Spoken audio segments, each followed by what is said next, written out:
götürüldüm boynumu. Hal çırağım söndü, kaldım hayran dinledim.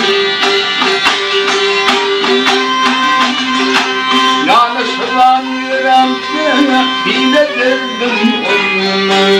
Hal çırağım söndü, kaldım hayran dinledim.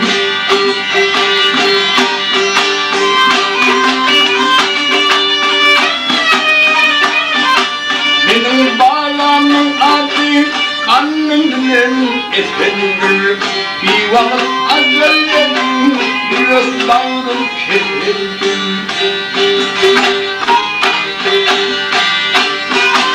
Nefret ettim yenile, nefretim efendim. Hadi sırağım döndü, kaldım hayran dinledim.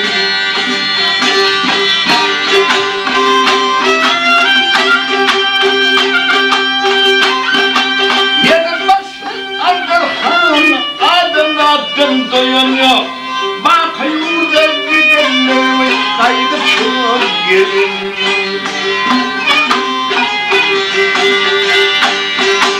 Acele etme feadımla kurtarın ölüm.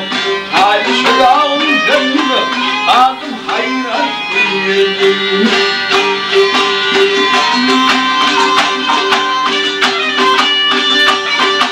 Yeter gayrata kandı alevin aman.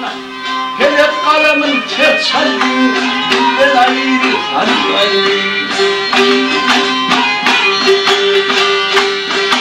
Bir de kulak kalmadı, kopup yerde kalmayı.